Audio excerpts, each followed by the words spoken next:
Hi, I'm James Shillinglaw, and I'm still here on the AmaVerde on the lower Danube, and I'm here with a familiar face if you know AmaWaterways. It's Alex Pinella, who's the Senior Vice President of Sales for AmaWaterways. And Alex and I actually have been traveling together, cruising together on the Danube for about 12 days now. We've been having some fun hanging out here. We were at the Astor River Cruise Expo before, and so actually it's been about a 20-day trip, and we're almost done.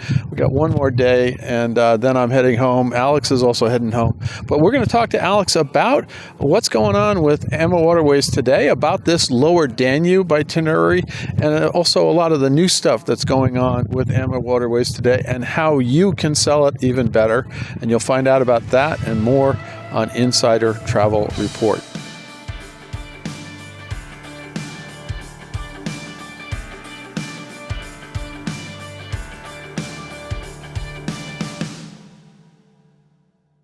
First of all, Alex, it's been really great to hang out with you the last 12 days. We've been up on all the way up in Vienna.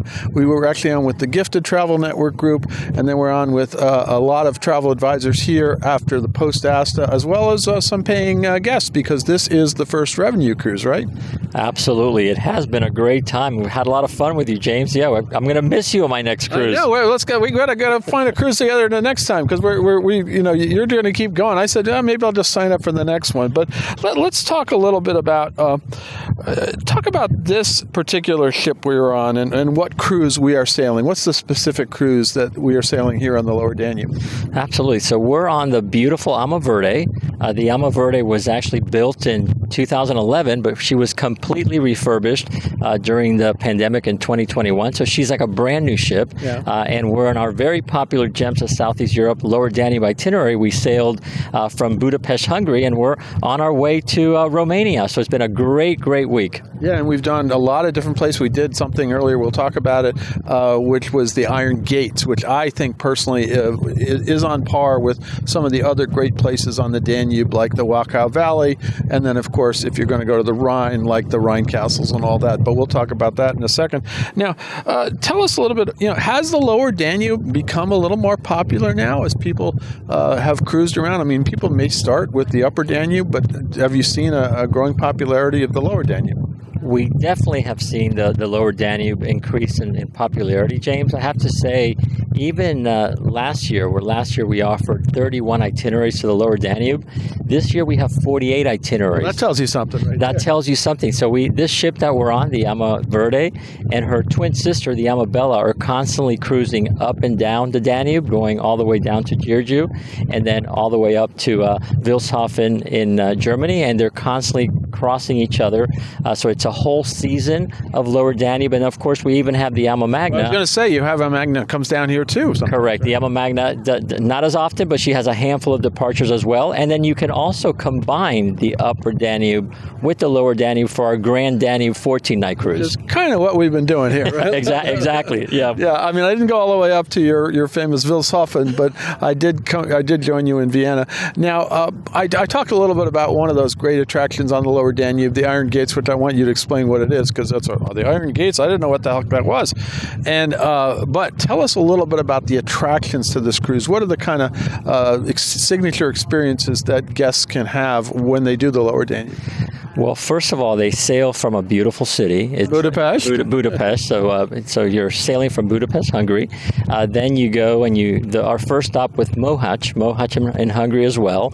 And then followed, by, Vukovar in Croatia. Then we go into Serbia. We did Novi Sad, which was a great stop. It was actually our first stop of the season for Novi Sad. So as you remember, we had a big celebration there. Yeah, it was like that. You gave us candy and drinks and everything else. You had to speak on television, if I remember. I had to speak on television, absolutely, which was great. And again, it's just a wonderful experience. And then we go to Belgrade, which is the capital. Which is wonderful. Which was a wonderful wonderful, wonderful city. And then, of course, we continue on. We just, again, we go now to well, then, I think your favorite stop was when we did the Golubak Fortress. Yeah, well, the fortress is an impressive fortress. It's absolutely stunning, and that is the sort of gateway to the Iron Gates. And the Iron Gates, as you'll explain, is really a gorge, right? It truly is. So that stop in really when we stop in the Golubak Fortress, and it's again an exclusive stop for us, and you can literally walk off the ship, and the fortress is right behind the ship. At the widest point of the Danube, too. At the widest point of the Danube, so a 5-minute walk to the fortress, and then after the fortress, our guests have a nice wine and cheese and bread tasting, like a little exclusive celebration. We come back on board the ship, and then the magic begins when you go through this, the Iron Gates, which is truly, it's the highlight of this cruise. And you mentioned it beautifully when you said it's comparable to the Rhine Gorge, and the beauty of it is, you have our cruise manager. This week we happen to have Boyan. Yeah. Our cruise manager is on the wheelhouse narrating as we're going through, and we're going through the widest part of the Danube. Then we actually go through the most narrow part of the Danube, and then one of the highlights of the Rhine Gorge, of course, is the Sabalus statue on the rocks. Yeah, it's carved into the rock, and you have to take a look at it. But honestly, for me, it was just being in the middle of this gorge. I can't think of any similar place on any river for that, and it really was fantastic. And then you get to why it is the widest place in the Danube up there. You get to this giant dam, which has, I think, the biggest lock on the Danube. It's a multiple locks that you go down, stepping down south, right? Absolutely, which was also a highlight for our guests, which I think it's been. And to top it off, cruising on the Rhine Gorge doesn't get any better unless you have a beautiful, sunny, warm day like we did. Which we have north side. We're a little gray right now, but we've had we've been a lot of success with the weather. Yeah, I think I overdressed, and now I'm wearing a vest here because it's getting a little chilly. We're in the early evening here, but it's still, you can see behind us or not, but there are people in the heated pool. So obviously it's not too cold, right? Absolutely, and that's the highlight of our ships. We have these wonderful heated pools, and even not that now it's spring, but even in the winter, we have them. They're like hot tubs. They're so warm, and they enjoy them. They go in there, and it's just a great experience for our guests. And there's nothing like enjoying the scenery, enjoying the views from the deck of your private yacht. Absolutely, and I see a lot of people coming back in bathrobes from the top of the deck, and I'm saying, what are they doing up there? And they're going to the pool. But I was familiar with that from your previous ships. Now let's talk about. We've talked about a lot of reasons why travel advisors and how travel advisors can sell this lower Danube cruise. But what are some of the other things that you would tell travel advisors about how they should be approaching their clients to get them to try a lower Danube cruise? I think one of the things to mention to your clients is this is an area that, for many decades it was not open to tourists, and now it's open to tourists, and you're visiting these towns, these cities, these villages that were behind the Iron Curtain, if you will, that weren't open to us, in the U.S., Canada, around the globe, and now it is, and it's truly a highlight for our guests. And I think for those of you that have clients that are, whether you're a foodie or a wine lover, or even great wines in this region, amazing wines, and in the food, the culinary excursions that we had. I mean, today in Badin, Bulgaria, we had a wonderful banitsa pastry and yogurt making. No, nobody brought that back for me. I was busy at work, and I was like, that looked like a good excursion, but I was actually interviewing Boyan and your cruise Romeo, and then I had an interview with your captain here, and I was saying, boy, I'm a little upset I missed that one, right? I should have brought you back a piece. I should have brought you back next time. But there's no reason to come back. There you go. And we went. It was a local, house, and they opened their house to us, and we had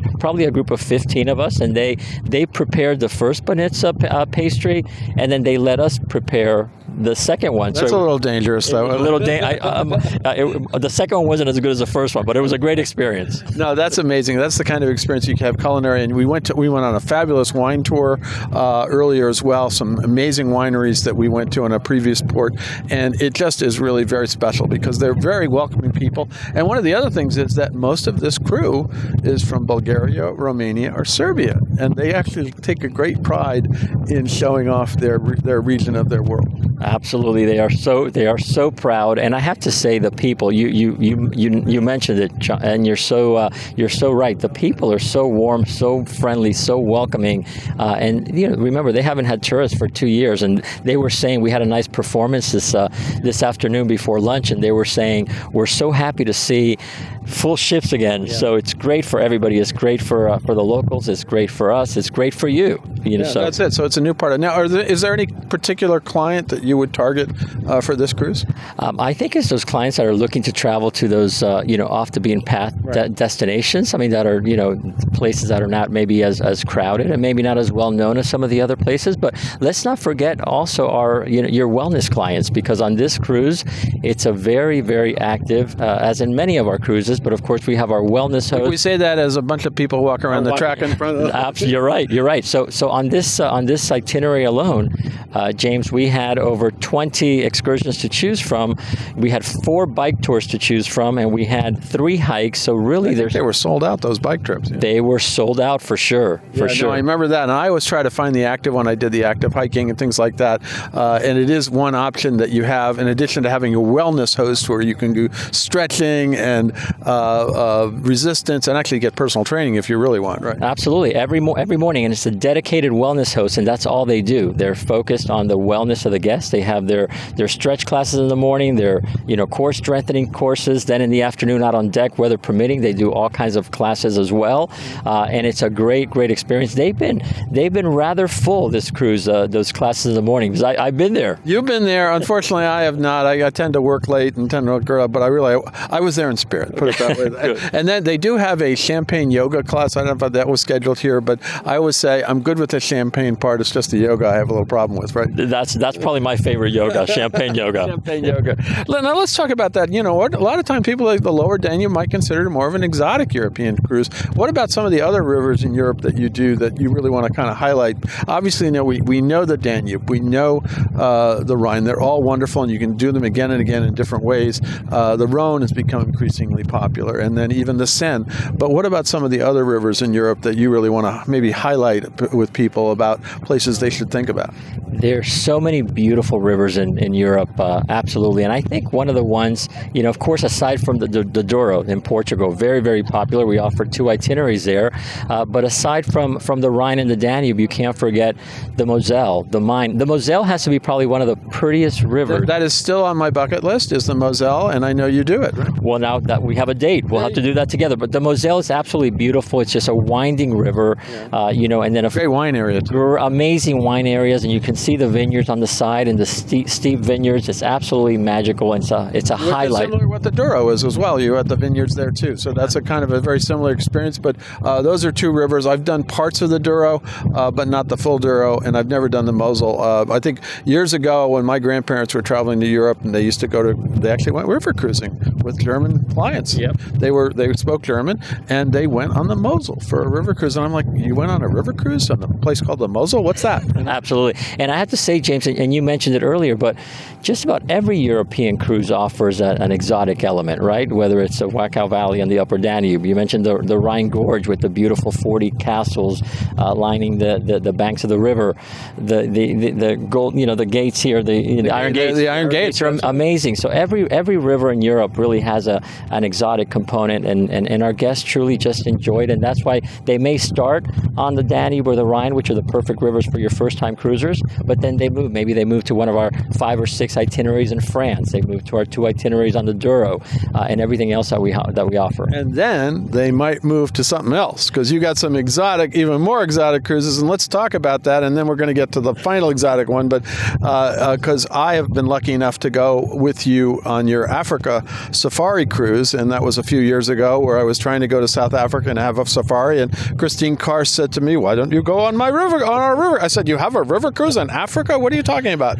And I went, and it was marvelous. So you do have that one. That's the first one, right? That's the first one. You're going on that. I'm going on it April 6th, so you'll have to interview me after that one. one. that's But right, yeah. but yeah, so as far as our exotics, currently we have, of course, I'll talk about Africa in a second, but we have our Vietnam and Cambodia, our Mekong It's cruise. still on my bucket. It's amazing. Of course, sailing from Vietnam to Cambodia or the reverse. It's truly magical with the land extensions in Hanoi and Ha Long Bay and, in Siem Reap for Angkor Wat or Ho Chi Minh City.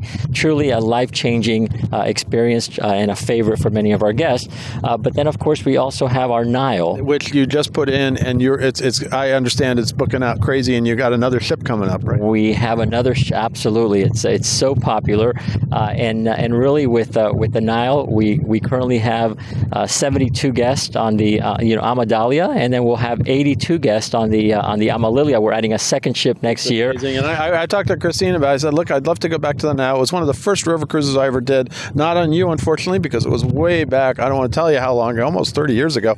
And I was on the Nile, and I had a lovely experience, but I've not been back since.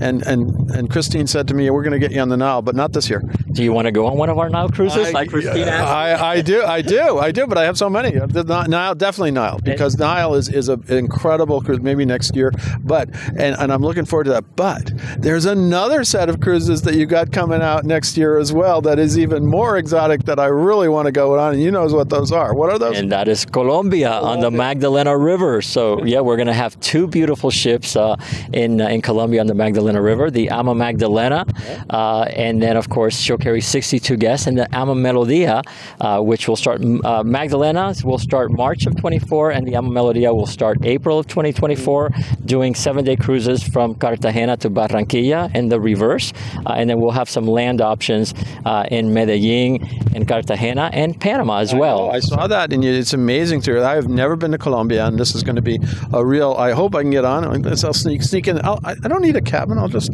take a closet. It's okay. Or I'll work on the crew. How about that? There you go. We would love to cruise with you in Colombia someday. Absolutely, we're going to do that. So that's next year. But then I want to go back here to Europe for a second, because you actually started, I would call it your world cruise of rivers, and talk a little bit about that, because I always remember how many days it is. I mean, I'm thinking I've done a lot here, almost 20 days, but I think it's 42, 49? What is it? So the ones this year, so we have 3 this year, Okay. one in the spring. And how long are those? That was 45 nights, and then the one in the summer and the fall are 46 nights. So they're going to be cruising from France all the way to Romania. You'll be going on 7 rivers. You'll be visiting 14 countries. This year, the first one, you'll have 3 ships, the second one 4 ships, and then the autumn one you'll have 3 ships. However, for 2024, we're going to have 2 49-night 7-river journeys, and they're going to be on one ship, the Amamora, and that's going to be sailing in the spring and the summer, leaving Amsterdam and going all the way down to Romania. And that one will be also 7 rivers, but 15 countries. We're going to add Moldova in the Black Sea. Oh my God, that is incredible. That's like, so you really can do, you're effectively a world cruise or a world of Europe cruise on AmaWaterways, and it sounds amazing. I know it's already booked out really well, right? It really is. They're amazing, and these people that they have all the time in the world, they have all the money in the world, and they just want to travel around the world, and we want to show them the world one river at a time, and that's the perfect itinerary to do it on. That's great. Now, let's follow up quickly about what the kind of resources you have for travel advisors. I know you have a tremendous amount. In fact, very much here, there are how many advisors on board this one? It's about. We have a total of 93 advisors and their guests. Right, and their guests, and you've been doing. You just got done with a seminar with them, a little session with them, and in fact, we were all back in the stern of this, taking a great photo by the castle, the fort, the other day. It was a wonderful time to all gather. So that's one of the resources. But you also have things like Webinar Wednesdays, right? We have so many resources. Webinar Wednesdays. Every Wednesday we come out with a different theme, and we welcome your themes. Let us know what you want us to talk about, and we'll put together a program for you. We've done over 4,500 virtual events since the beginning of the pandemic. But aside from the Webinar Wednesdays, we have all the wonderful tools available to our travel advisors on our travel advisor portal, whether it's a co-branded website, whether it's access to our online booking engine available 24/7. Of course, your business development manager, please, if you don't know who your BDM is, send an email to salesengagement@AmaWaterways.com, and we'll put you in contact with them. They're your best business partner, and they're there to help you grow your business and your river cruise share of business with AmaWaterways. Yeah, and great. So there's a lot of resources you can turn to in addition to coming on board on different FAM trips that you offer to travel advisors over time and all these places. I mean, I hear here too, they're all checking the box like, what's the next one I want to go on? So they look, and then they come back and they sell it. And a lot of advisors, strangely enough, I was surprised at the Asta River Cruise Expo, had never been on a river cruise and had never really sold a river cruise. So we're getting a lot of new people interested in this category, right? Absolutely. What a great event that was, James, I have to tell you. And from what I hear, I was just speaking to, the ASTA folks on board. Over 575 already registered for the 2024 ASTA River Cruise Expo in Amsterdam. That's what I hear. Mark Meter said to me earlier, he said, I couldn't believe that. And they're going to probably have to, this particular expo next year is, I think, could go over 1,000 people. We may not be able to get all on board each of the ships, but they're going to have lots of hotels there, and there's going to be a lot of pre and post. But this has really been a home run for ASTA and for the river cruise industry. Absolutely. We will be there, and we hope to see you next year in Amsterdam for sure. Anything else you want to tell our 113,000 travel advisors out there about the Lower Danube cruises, about AmaWaterways today? I just want to tell them thank you, James, because without them we wouldn't be in business. They are. I know you have 97% of your cruises are booked through travel advisors. Our cruises are booked through travel advisors, and like I said, we will continue to make our decisions based on how we can provide better support to our travel advisors and how we can provide a better guest experience for their clients and our guests. And our goal is to show your clients, travel advisors' clients, the world one river at a time together, and we want to be that river cruise partner of choice that's going to stick by them, every step of the way. And you guys have got the awards to show from almost every group. You're one of the top-rated river cruise lines in the business with travel advisors, and that carries on to their clients. Now, once again, where can travel advisors go, connect with you, and connect with AmaWaterways? On our travel advisor portal, or send an email to salesengagement@AmaWaterways.com, and we will put you in contact with your business development manager, put together that virtual cruise event or that live event. They generate sales. They're successful. They'll do all the heavy lifting. All you have to do is show up, and the bookings will come in. Well, Alex, once again, it's been great cruising you here about 12 days. Want to do it again one of these days, whether it's in Colombia or the Nile or anywhere else, or it's been marvelous to come here with you and see this wonderful lower part of the Danube for the first time. I had been to Serbia, I had been to Croatia, which were great to see again, and now I'm going Bulgaria and Romania. The only thing I'm not going to do is Transylvania, which I really kind of wanted to do, but another time, right? I can't wait to have you cruise with me. I wish you could join me in Africa, but the Zambezi Queen is full. So. Oh, well, because we're going to have a great time. But this is your first time, right? This will be my See, I would be guiding you there, right? There you go. It is a marvelous experience. If you want to see elephants, you got elephants. It's Chobe National Park, which is the largest concentration of elephants in Africa. You will enjoy yourself, and when you come back, you're going to be selling it to beat the band because it's a marvelous experience. You might have to get another ship down there soon, right? Absolutely, for sure. But I'll let you know my schedule. Let's try to connect again because I really have enjoyed cruising with you. Absolutely. Alex, thanks very much again. And I'm James Schillinglaw here on AmaVerde on the Lower Danube. We're heading, actually, tomorrow I'm going to Bucharest. So we'll see what happens. Great to see you, Alex. And please, come on, try all these wonderful AmaWaterways cruises, and you're going to find that you're going to the right one for your client.